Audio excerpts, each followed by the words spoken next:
All right, hey, what's up guys? It's Roy here and got another real quick video here for you. Now with this video, I want to touch on kind of just that all continuous video kind of theme that I've had over the last month, and that's basically looking for a good camera for vlogging and for just in general for like my unboxing videos and things like that. And so I thought I found that perfect camera, which was the Canon M50. Now, don't get me wrong, absolutely love the Canon M50. It's a fantastic camera. I would highly recommend it for anyone. But once I started playing more and more with some cameras over the last like 3 months, I've started to kind of figure out like what I want. And one of the things that I want to make sure I'm prepared for is more thinking of the future, not just the now, because the M50 is perfect for me right now. But let's say in like 4 or 5 months, I find myself thinking that I don't think I'm going to want that. And the reason why is because I think every month that goes by, I think 4K is going to just be more of the norm.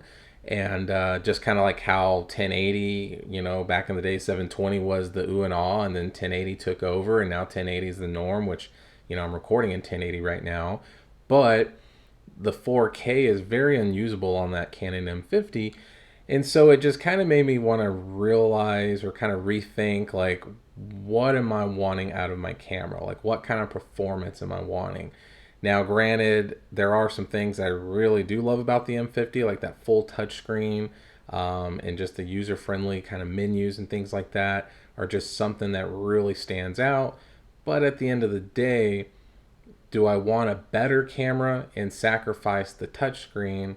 And that's kind of where I think I found that happy medium with the camera that I'm actually shooting on right now. So I actually went out and picked up a Sony A6100. So it's basically all of the things I loved about the A5100, but just ramped up. Obviously this shoots 4K, which is very usable 4K. The autofocus that's fantastic on these Sony cameras doesn't change when you do shoot in 4K, 24 or 30 frames per second. So that's just a huge win. I don't do a lot of slow-mos, but I do find myself doing a lot of slow-mos on my cell phone. So obviously that progression to my camera is definitely going to be something that I'm going to use. And with the M50, you can only do slow-mos in 720 at 120 frames per second. And with this, I can shoot in full 1080 at 120. And so you just get a better, crisper experience with those slow-mos if you want to do those. And then the sensor's just a little bit bigger, so the low light performance is going to be just a tad bit better. And then of course, the lenses is just a little bit easier to come across versus me having to slap on an adapter and then, do like an EF lens, because obviously the EFMs with the lens selections are very slim, and if you do find them, they're actually pretty expensive. And for me, I'm all about bargains. So if y'all remember, the Sony A5100 that I picked up, which I bought two so far, so I've sold them both. And the most recent one I sold, I actually ended up selling for 150 or $350, excuse me. So I made about $150 profit on that camera. And so I had that extra money laying around. And then when I decided I wanted to sell the Canon M50, all in on the M50, I was at $350 or $375, something like that. But I actually ended up selling it for $530. So all right there, I had some pretty decent amount of money to play with as far as the profit goes. So I paid myself back on what I initially invested in those cameras, and I applied those profits to buying this camera, which I actually got really lucky in my opinion, because right now, brand new at Best Buy, this camera is selling for anywhere between 600 to 750 bucks, roughly, something like that, and that's with the kit lens. So without the kit lens, just body only, you're looking at about 600 bucks or so plus taxes. And then on top of that, just finding one for me locally that was at a Best Buy, there wasn't really any. So I could have found one on like B&H Photo or something like that, but then I'm still paying for taxes and shipping. So I didn't want to deal with that. So on the Facebook Marketplace, I ended up meeting a gentleman who was selling his, and we negotiated a deal where it came out to $450. Now that was just for the body. So that was literally the most I've ever spent on just the body only before. But I had the money, so I was like, okay, I'm gonna apply it. And I did end up finding a kit lens that someone was selling. So all in, I'm at $500 technically. So I'm not really sure the math off the top of my head, but honestly, I think I maybe paid just right under $100 technically out of my own pocket for the for the Sony A6100.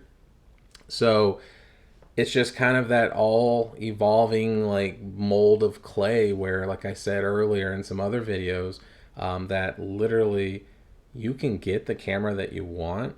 You just have to have a little bit of patience and a little bit of like no fear of negotiating with people, because like I said, there are going to be those awkward conversations sometimes where you're on Facebook and you're like, hey dude, would you take this? And they say no, and then a lot of people are just instantly going to shut down and say, okay, well, sorry to bother you, where in reality you need to keep on bothering them and not be rude about it. Don't be that jerk that just is being just constantly rude and obnoxious, but be reasonable, you know, because sometimes people are willing to work with you and they price high to go low, just like I've always said. And that's kind of sales 101 stuff. So yeah, so I'm really looking forward to playing around with this Sony A6100.